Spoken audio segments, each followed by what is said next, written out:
So guys, throughout my training career, oftentimes I hear a lot of things that grinds my gears and makes me want to pull my hair out as far as the mentality people tend to accept when it comes to training, or at least what they think they have to do.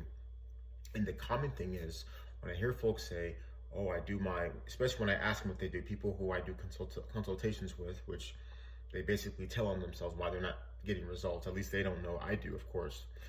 But they'll say, well, I do my 30 minutes of, or I do my hour or however long time of cardio and then my hour of weights, okay?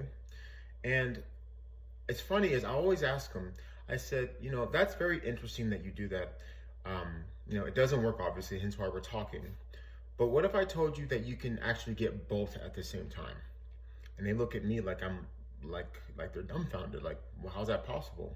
Well, number one, guys, cardio isn't an activity, okay? Cardio is an antonym for heart, okay?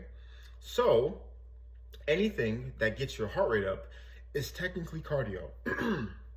But the key is, what we have to keep in mind is we have to be mindful of how high we get it up. So if you want to get into that fat burning stage, that realm where you're really doing something, you want it to get it at least 150 beats a minute, okay? That's one.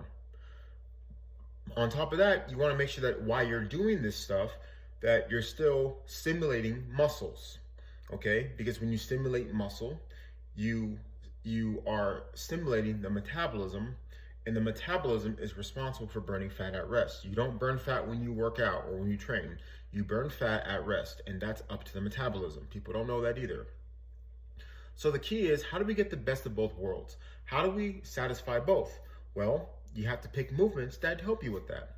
Doing stuff like a squat to press or man makers or, one-handed snatch, ball slams, kettlebell swings. You want to jump squats, things that basically require you to utilize every muscle group in your body. And by the way, guys, there's more. I'm just giving an example of compound movements. But you want to prioritize doing those things. And you want to put them in a circuit to where rest periods are low, right? Intensity is high, heart rate's high, okay? So that's what you want to do. Compound movements, low rest periods, higher intensity, or I guess in the way that I would always describe is training for time, okay? Don't count your reps, don't just do 3 sets of 10, actually go above and beyond. Because if you combine all those things, as I always talk about my Alliance on Fusion training programs, you're gonna get the best results, okay? It's functional, it makes more sense, it's practical, and the best part about it, guys, it takes you less than 30 minutes, okay? Imagine that.